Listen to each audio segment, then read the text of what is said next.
এটাকে সারা বাংলা ঐক্যবদ্ধ হয়ে এই দেশকে স্বাধীনতা অর্জন করে দিয়েছে। সেই জাতি আজকে আমরা শিক্ষিত মেধা অর্জন করেও আজকে সেই ব্যক্তিকে আমরা অবমাননা করছি।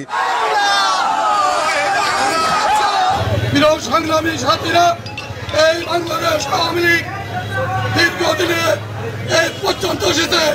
৫৫ থেকে ৬৬, ৬৯, ৭০ এবং ৭১ দেশ স্বাধীনতার পক্ষ থেকে এই পর্যন্ত বারবার আওয়ামী লীগের দেশ স্বাধীন করেছে শুধু এই দলের মাধ্যমে।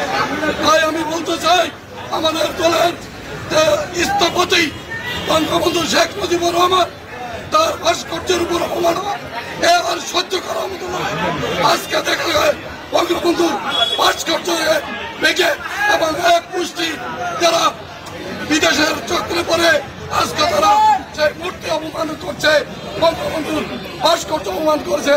তাই আমরা আজকে যে জোর করে ক্ষমতা ত্যাগ করে নাই, তাকে জোর করে ক্ষমতা হস্তান্তর করেছে। আওয়ামী লীগের নেতা কর্মী তারা সবাই আছেন, তাদের সাথে আমাদের যোগাযোগ হচ্ছে। আমাদের আগামী দিনে আন্দোলন হবে।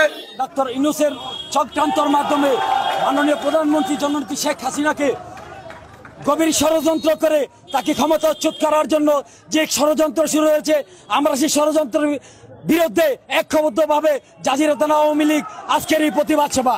আমরা চাই মাননীয় সাবেক প্রধানমন্ত্রী জননেত্রী শেখ হাসিনাকে সসম্মানে বাংলাদেশে ফিরে এনে তাকে আবার পুনরায় বাংলাদেশের প্রধানমন্ত্রী নির্বাচিত করা হোক।